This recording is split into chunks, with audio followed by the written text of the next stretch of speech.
person, so I decided to write a song. How are we doing, people? My name is Check, and I am the host of the Makeaway podcast. I go by Suave. Usually I like to interview football players, usually like to interview football coaches, but today I decided to bring in a technician. I decided to bring in a pass rush technician, to be specific. I decided to bring in a philanthropist, a community activist, one of the hardest working people I've seen. I've been able to admire from a distance. I've been able to, admire his career, see the different things he's been able to do, the trials and tribulations he's been able to overcome. I'm just very thankful. I'm very blessed. I'm very happy, and I'm very, very, very excited to welcome a good brother here, Andre Mintze, to the Makeaway podcast stage. Andre, would you please introduce yourself? What's going on, man? I appreciate the intro. My name is Andre Mintze. I'm from Philadelphia. I play football, make YouTube videos, do philanthropy. I do a lot of things, man. I wear a lot of hats. So, in short about Andre, we're going to take a little dive into his football career. We're going to take a little dive into his academic career. And then, we're just going to start to see where football has taken him, what football has done for him, and, what he's looking forward to going forward. So, tell me about the start of your football journey. I started playing football for the North Philly Blackhawks. My cousin, his name was Chico. He was a coach, and he told my mom to come out and bring me out there. And ever since then, I fell in love with it, man. Started playing football for the North Philly Blackhawks. We won a national championship. I played D-line and tackle. And from there, as I got older, that's kind of where it started at. 11 Cecil B. Moore, man. And in the dirt, it was nothing but dirt out there. Yeah, and just dirt. Blackhawks got a nice field. Them little kids playing on the turf field now. They playing on the turf field now, but man, it was nothing but dirt out there. Helmets and shoulder pads, man. We was out there getting to it. Yeah, built character though. Yep. I love the man. It built character. Mm-hmm. So, after the North Philly Blackhawks, I believe you went to high school at West Catholic initially, right? Yeah. So from there, played football, played up, won a national championship and everything like that. Then boom, we had West Catholic. So in high school, my first 2 years, first year I played JV, I played D-line and tight end for West Catholic and JV. Second year, my first time playing varsity, I played primarily fullback, blocking for running backs and hitting linebackers and everything like that. So that was fun, but it wasn't really, what I do now. And, so you just did what you had to do to get on the field. Yeah, I was just trying to, I was trying to get in there and, get on the field, like you saying, get on the field and, make my presence felt. We run lead, we run a little fullback dial. We ain't had too many fullback dials, but, Get in You one of them. You dreamed about it. Yeah, I dreamed about it, man. One joint, man. My first varsity game, man. They had a little throw to the flat. Dropped it. Man, I fumbled, man. Played Haverford School, man. His name was Philip Poquey. He triggered on the fullback so crazy, bro. As soon as I caught it, I turned around, bro. I feel like I ran into a wall. Damn. But yeah, from there, transferred with the Imhotep. So in between that sophomore and junior year, I tore my ACL twice. Wow. I tore it 3 times total on my left side, but I tore my ACL twice. The end of my sophomore year, just played varsity, boom, tore it. Transfer, I'm trying to come back, rushing it, tore it again. Damn. And so I really played 1 year of varsity football, defensive line at Imhotep Charter. You know what I mean? Imhotep, best school in the city.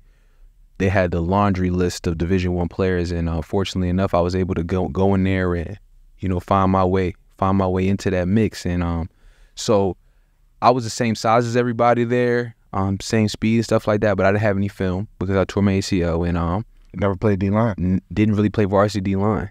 Did not have any varsity D-line reps. So I mean, you gotta think about it. That West Catholic team he was on was pretty stacked though. Like I remember a couple of those ball players, like Craig Jones, a bunch of different guys. David Swindle, guy played cornerback. David Swin, Tamir Oliver. A lot of those guys could play ball, man. Yeah, Tamir Oliver, that was the guy. Yeah. D-line, he was the guy.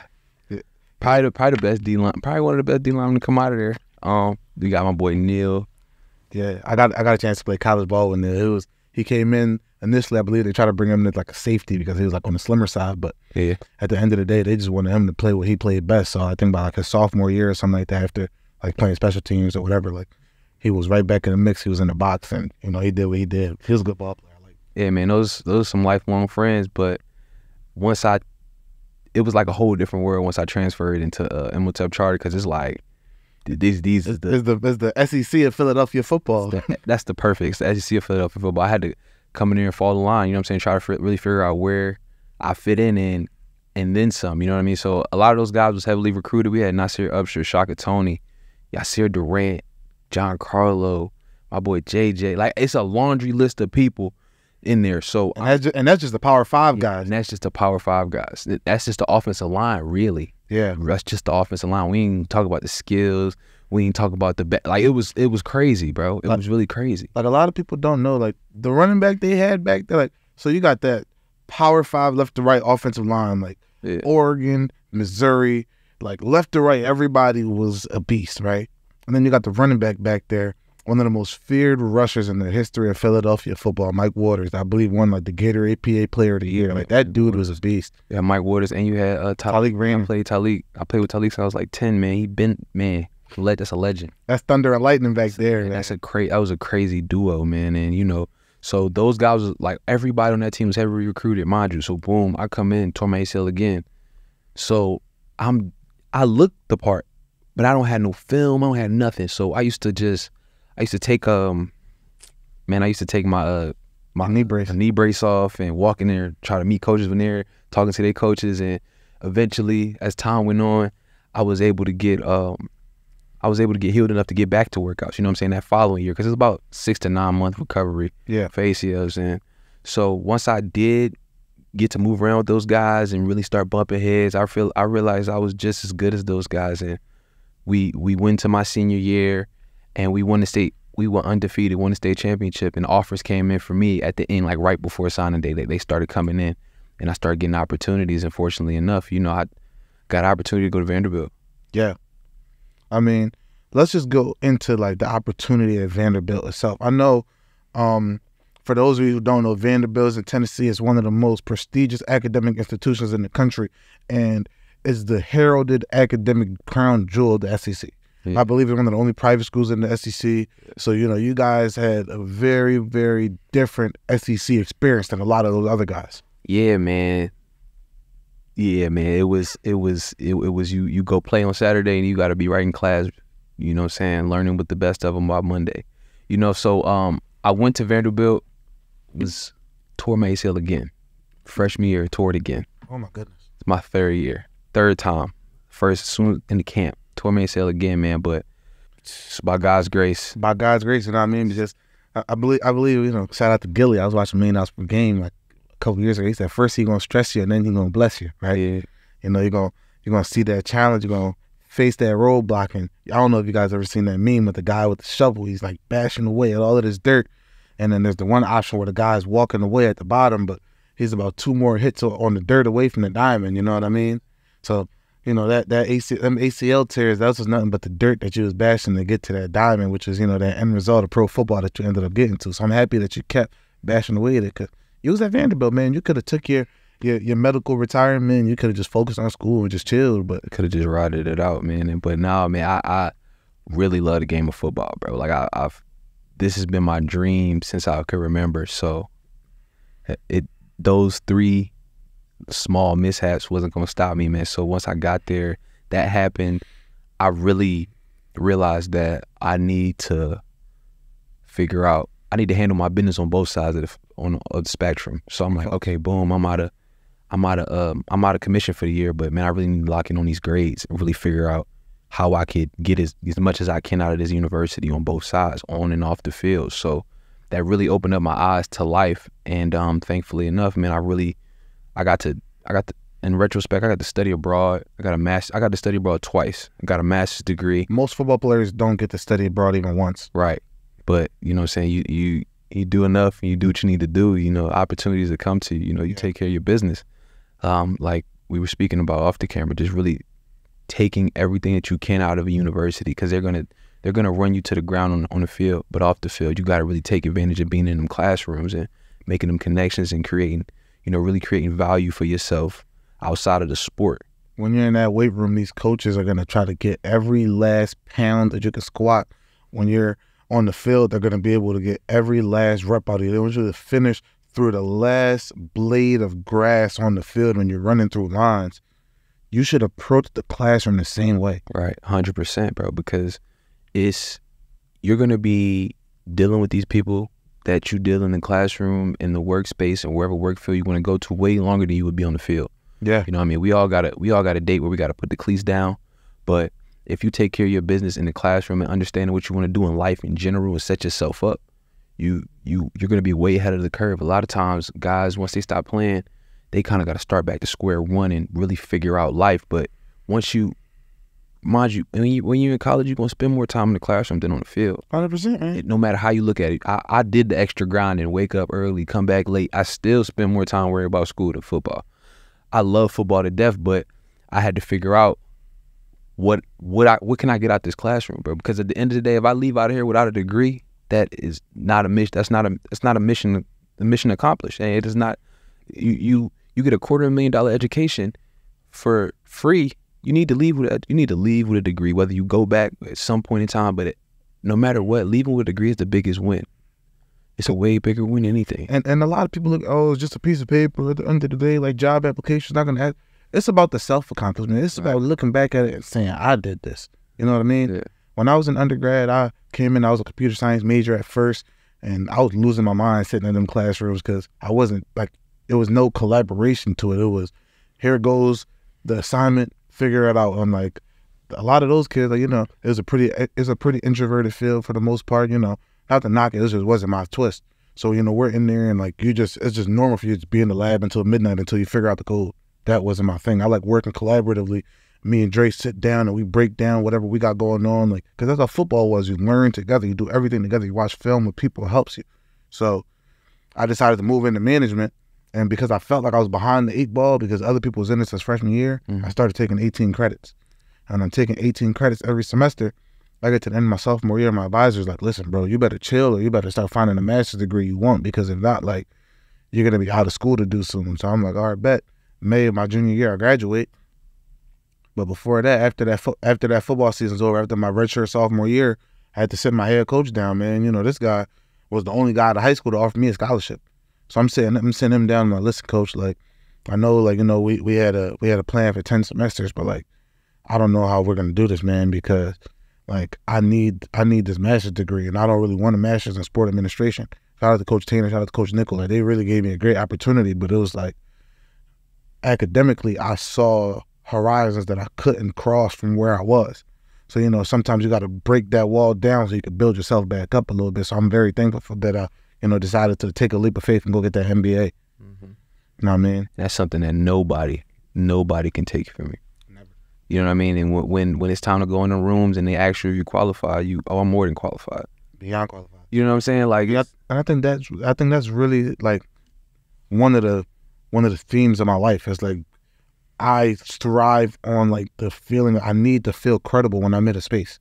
You know, I like to be able to walk into a room and not necessarily people know who I am, but when I introduce myself and I let people know who I am, they're not going to tilt their head to the side and wonder if I deserve to be there. Because, you know, typically as black and brown men in these communities, when you're walking into these rooms, people are automatically going to have their implicit biases about you.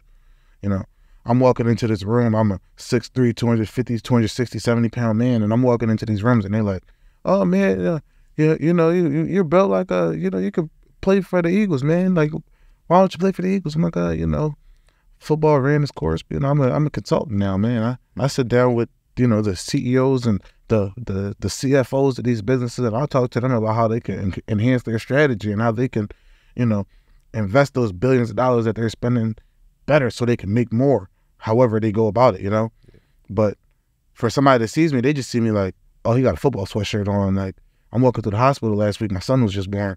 And congratulations. Thank you. Yeah, no, appreciate it, man. But I'm walking through the hospital and everybody that see me, but I'm, you know, all the nurses are seeing me, all that. They're like, oh my gosh, like, are you a football player? Like, what team do you play for? I'm like, I play for the desk that I work at home now.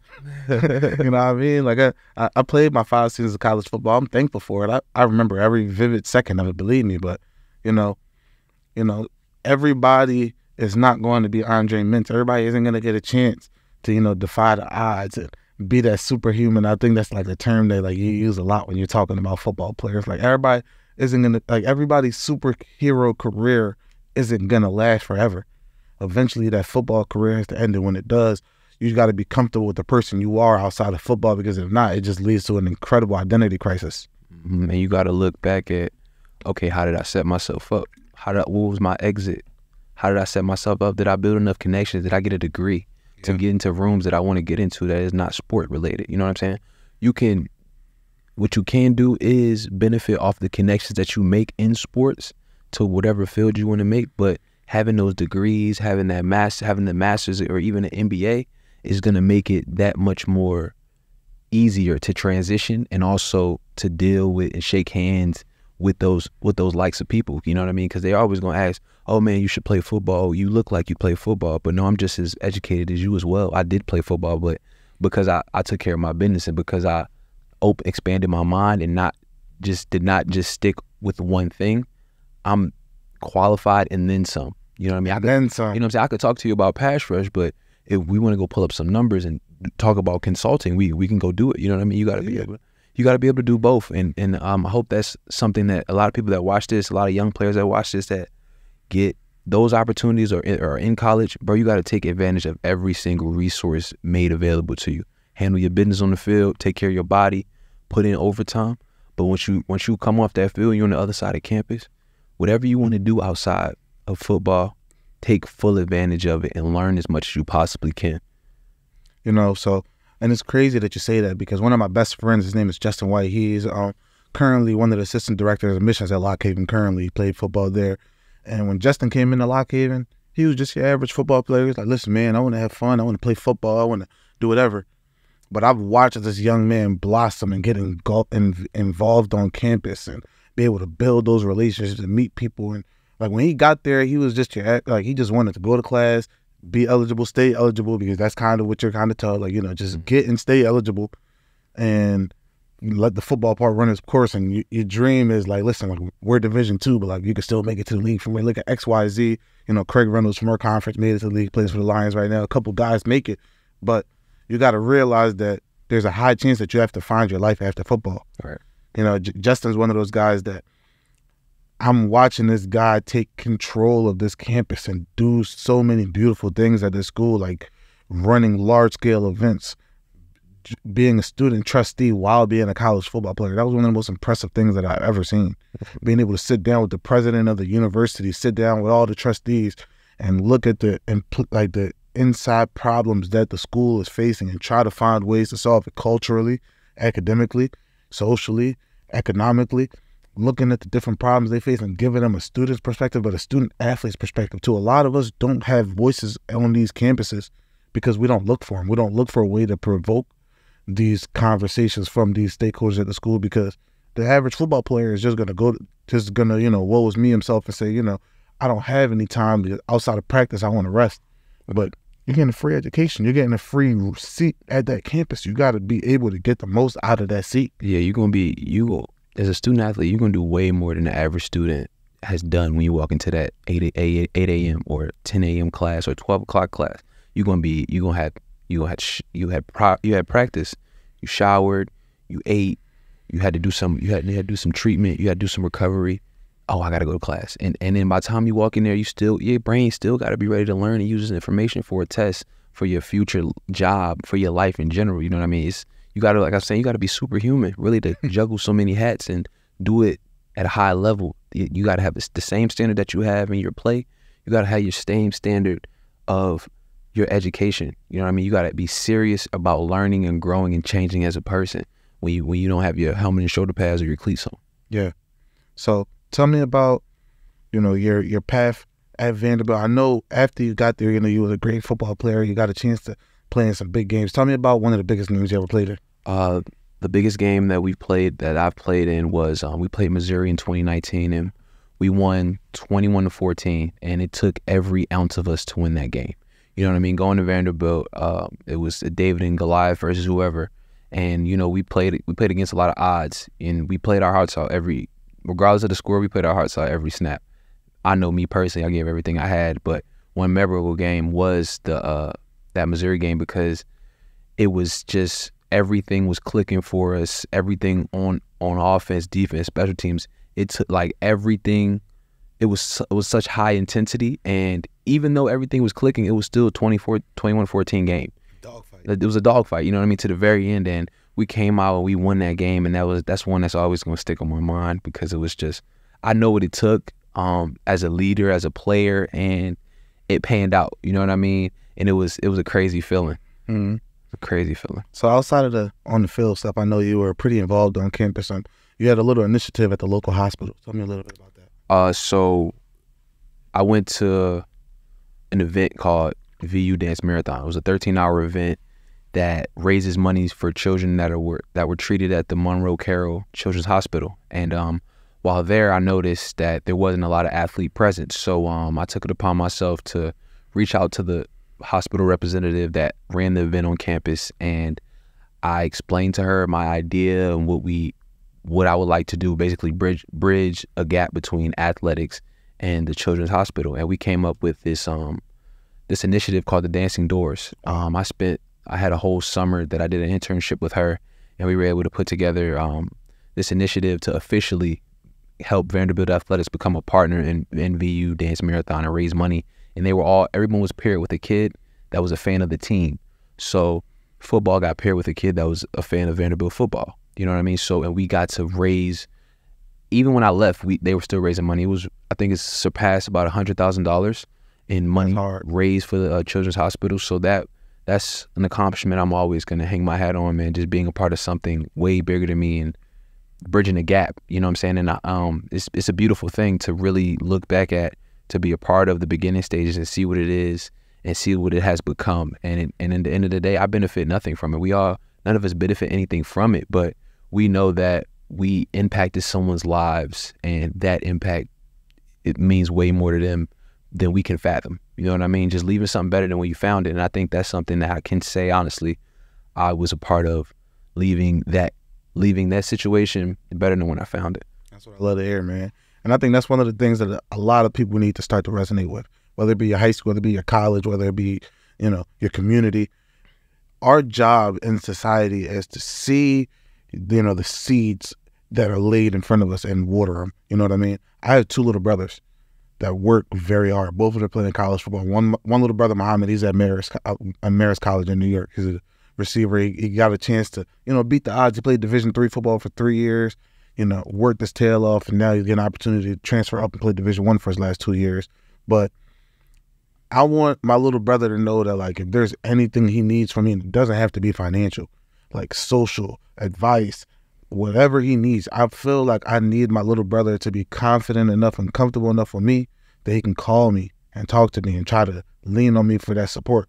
Because at the end of the day, that support that he's going to be getting from me goes well beyond whatever money I could spend on him. Like, of course, like, I work hard. I did my thing in the classroom, so I have to be able to get a good job and be able to protect and provide and, take care of my people. But, my little brothers, I want to be there for them more than I could do for them, more than I could buy for them, because I want them to be able to set their own families up one day and be able to be husbands and fathers one day as well, because I feel like that's one of the most important things that I could do for them. So if I'm growing my little brothers socially and trying to make them better men, I want to grow my community as a whole. I want my cousins to grow up around me and learn from me and do things for me. I want my school to have underclassmen be able to reach out to me. I like, when the kids add me on social media, I add them back. When they add me on LinkedIn, whatever, if they ask me for advice, letter, recommendation, because I hold my recommendations close to heart. I don't just toss those around. But if it's someone that genuinely did something positive around me,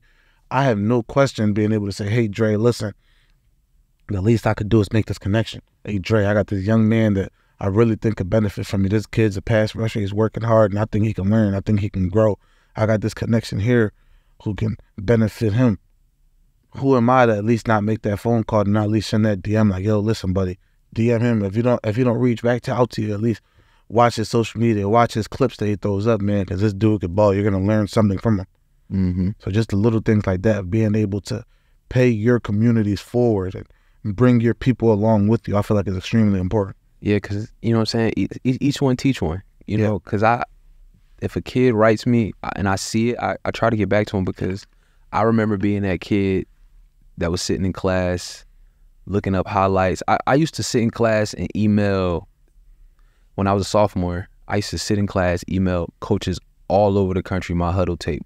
Listen, I play fullback, but I could play D-line and tight end. Did the same thing. Then you look at the older guys in the city that were doing their thing, and I just wish that I can talk to them, just to pick their brain. You know what I'm saying? Just to see what did they do to get to where they were. And when you think back at it, you see a little bit. If you got to humble yourself. You know what I mean? Because you got to look back at it. There's a piece of yourself in this kid. You just want to make it. You just want to play varsity. Mm-hmm. It's that deep. I just want to play varsity. I just want to dress for the game. I just want to get to college. I want to make offers. I want to get offers. I want to be the best high school player that I can be. You know what I mean? When you really put it in perspective, it's a little piece of you in that. So each one teach one, man. I have no problem with. And that's before you had one all public, one all Catholic, one all state. That was before you got any of that. You was DMing these coaches. You believed in yourself. You know what I mean? Way before. So if I'm in a position I can give you, maybe I can't do anything for you physically, but I can give you advice to help your journey go a little bit smoother, bro. I almost feel obligated to do that. You know what I mean? If I see some kids working out, and I ran into your brother, seen his highlights, try to give him some advice. If I see anybody and I can help their journey go smoother than mine did, I have to. Each one teach one. You know what I mean? It's just paving the way forward, like you said, making that path just a little bit more smoother. You know, for your brothers. I have 2 sisters. I want their path to be success to be a little bit more smoother than mine was, because I'm the oldest. You know, you take that load on, and then you want to do the same thing for kids coming out of Philadelphia. I support any kid that's doing something positive to get out the city, to accomplish something positive and go off to college. You know what I mean? I'm supporting any kid, especially my sisters, to do anything positive, and I'll help you any way that I can. Sue me. I'm rooting for everybody from my city, man. Yeah, man. Sue me, man. I'm Team Philadelphia first, man. I love my people, man. I always try to build my communities up. I always try to talk to these kids, man, because if I'm not going to do it, I can't trust that somebody else will. Right. And I think that's extremely important. When I realized that, because I was that kid, just like you were saying, like, I was looking up to these upperclassmen all around the city and all of these guys that's blowing up. Like, 10th grade year, that was my first time playing against Imhotep, actually. That was when they had DJ Moore and all of those cool guys. So, like, we get done that game, and I'm just sitting there like, dang, like, these guys is good, man. Like, I want to beat them, bro. Like, I want to do everything I can to learn how to beat them. And that was before I started a game. Like, after, like, 10th grade year, I sat there and watched DJ Moore break, like, the career Imhotep, like, receiving record, like, at the end of our game, whatever have you, like, the announcers screaming it out. And then Sunday mornings, Coach Keita, shout out to Coach Keita, he was running this thing called the Skills Academy where guys would come out and they would work out for free on Sunday morning at the Blackhawks field, ironically. Well, so, you know, we get out to those free workouts, and I'm like, oh crap, that's DJ Moore. Like, hey DJ, like, what's up, bro? Like, you know, I'm not, you know, in Philly, you know, people like have a perspective. Like, you don't want to seem like it's a nice fan or whatever. But I'm like, hey, bro, like I'm a receiver. Like, I'm trying to learn how to be a better receiver. Like, I'm trying to be better than you. Like, how do I be better than you? He said, dang, bro, like, not be like me better. I'm like, yeah, but how do I be better than you? Like, I want to learn how to do everything you do, but a little bit better. Like, what don't you do well, and what do you do well? Because I want to learn all of that. And this was, I didn't have 1 catch, 1 yard, 1 touchdown, but in my head, I was a defensive end / receiver who I wasn't even that good at that point, but I had a dream of being the best. And I think that was the driving factor that got me up and through life, was trying to find the biggest, baddest person in the room and challenging them to say, yo, what do you do well? What don't you do well? And how can I use that to be better for myself? Mm-hmm. I ain't gonna lie, bro. I DM players in the NFL like, what did you do to make that jump? And a lot of them don't hit me back, but the ones that do, like, I'm forever indebted. Like, cause it's always something to learn. Like, there's always something to learn, and you really gotta understand that once you figure it out, bro, you gotta help the next person, bro. You gotta help.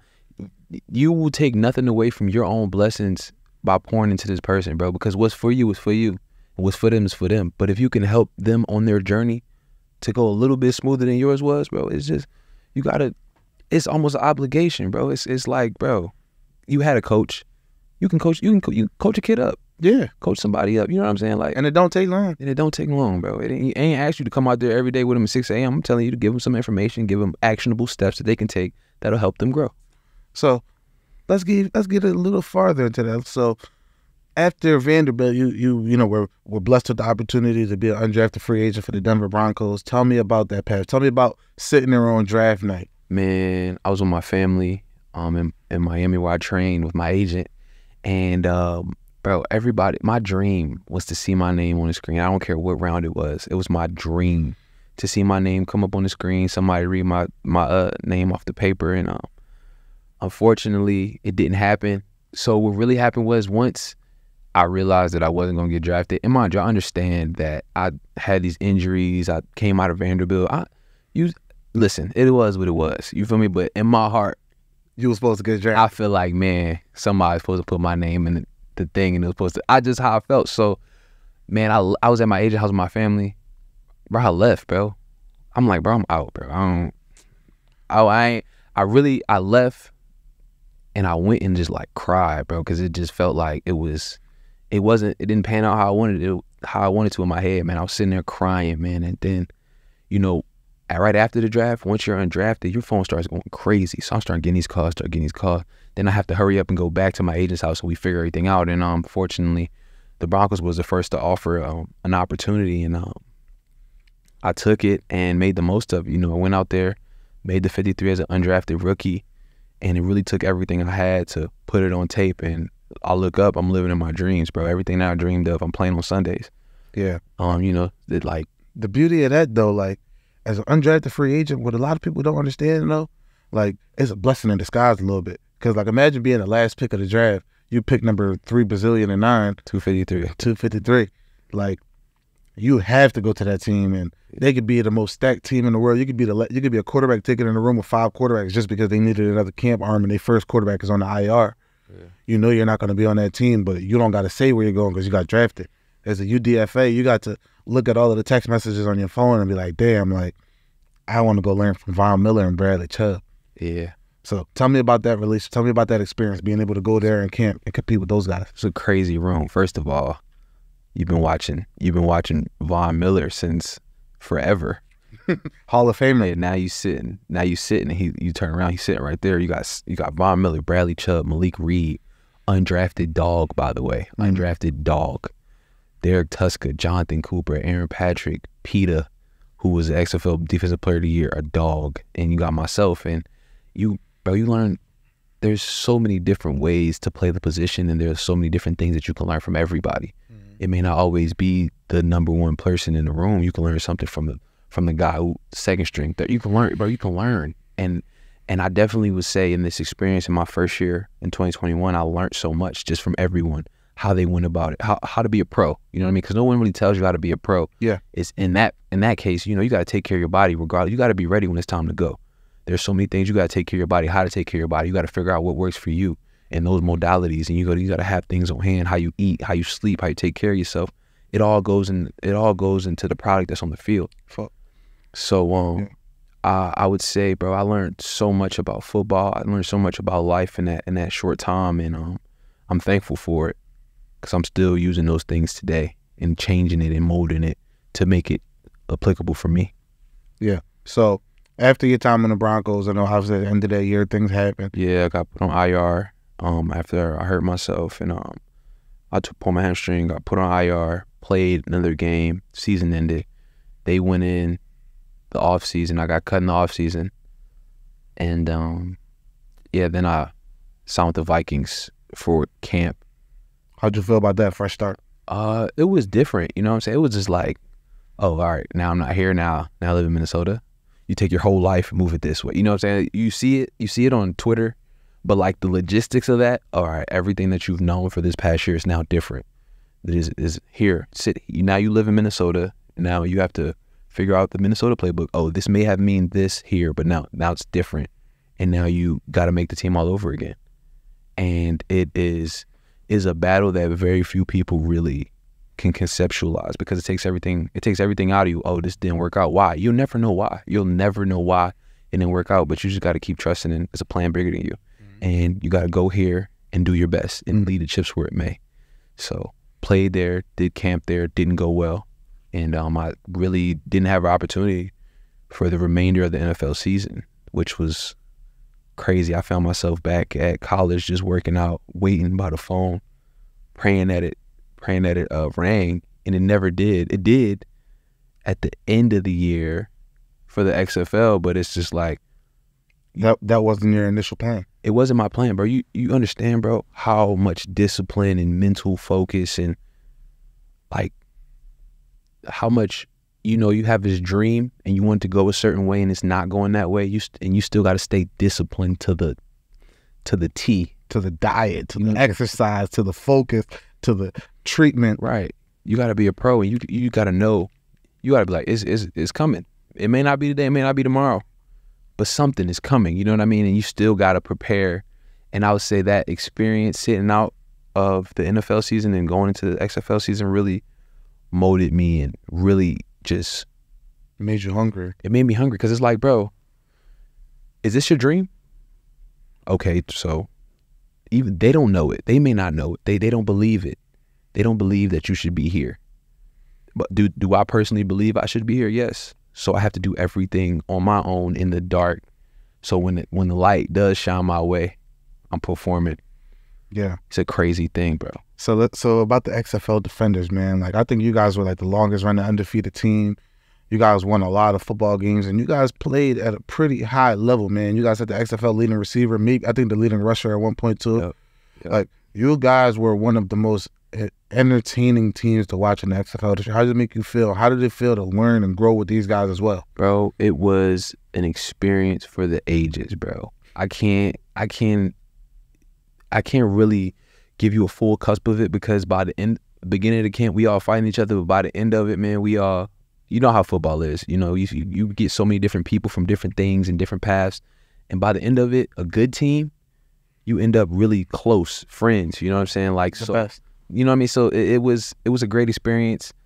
We won a lot of games. We had a lot of great moments. We had a lot of bad moments. But I learned a lot about myself and about football playing, and I'm so glad that I did that because I wouldn't have gotten the volume of reps at a pro level that I would have gotten in the NFL this past year as I did with the XFL. And there's certain things in football that you don't learn until you're in the fire. You know what I mean? Like those little intricacies of the game, especially rushing the passer and stuff like that. And thankfully enough, while doing that, I got to make some really good bonds and win a lot of games and, put some good film out there. Yeah, it's nothing like the in-game reps. Like at the end of the day, like the practice film, like the practice plays is how you develop. It's how you become a better man. You're probably going to remember a lot of those clips, but the in-game ones is like the test after weeks and weeks of studying and being in the classroom, So I don't think a lot of people really understand. The football fans that are just watching casually don't really understand how many times you have to run a certain stunt to get the footwork right,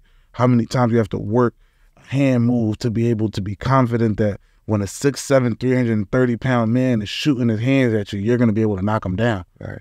It's you work it so much, you got to get that 10,000 hours in for real. Mm-hmm. Like they say, they say it takes 10,000 hours to really master something, but it's 10,000 hours and then some because you build so much of repetition to its muscle memory. It still has to go right. You still have to have the right IQ for it to be executed in the game and for it to work. Okay, what happens if it doesn't work? You got to be prepared for that. There's so many things that's unraveling at a time, and the ball should be going in 2.5 seconds, maybe 3. If it's not going in 3, you need to be there. And people don't really grasp the intricacies of that and the training that it takes and the monotony. Like you just gotta be, you gotta shoot 100 shots, and if you make 10 of those shots, all league type of player. You know what I mean? And that's the thing about defensive line. So I think on average, like in college, we like let's say our games are like 100 plays, 120, 130 plays. Yeah. Over the course of a game, if a guy gets 3 sacks, that is like the player of the week. Yeah. So imagine that you're probably playing 60 snaps on defense, even if a quarterback's throwing 35 passes. If you win 3 reps completely, because it's the start, it's the hands, it's the bend, it's the finish, it's making sure that the offensive lineman doesn't help from a running back, so the quarterback doesn't roll out the other way. A lot of dominoes have to fall in your favor for you to get there, for you to get that sack. It's crazy. Jared Allen said he said you just got to win every 17 reps. Like 1 of every 17 reps on the year is 17 sacks. And when you think about it like analytically, that is a horrible percentage. But you got to, like you said, you got to understand it. You can win clean, do everything right. The quarterback just got the ball out fast. Yeah. It's so many things that go into it that have to fall into your favor, and you have to be trained and understand what's going on to capitalize off those opportunities. That's why as you go higher in this game and the levels, it's just that much more intricate. Yeah. Like I know I'm sitting down with my little brothers, and I'm the older brother. I don't really send a lot of videos, funny videos to them. I send them a lot of football clips. So my little brother that plays receiver, I'm watching this video of Stephon Diggs. So he's motioning across the formation, and on the snap of the ball, he has to run a comeback. Now, comeback, you know, it's a pretty common route. When I was a fat wide receiver, I used to run my comeback routes. I think it was like 12 yards back to 10. But I'm watching Stephon Diggs running, and he's going from the 37 to the 17. I'm like, how did he run a 20-yard comeback, and he got the ball out in 2 seconds? And then you really got to think about it. This is an all-world player who is expected to play at an all-world level all the time.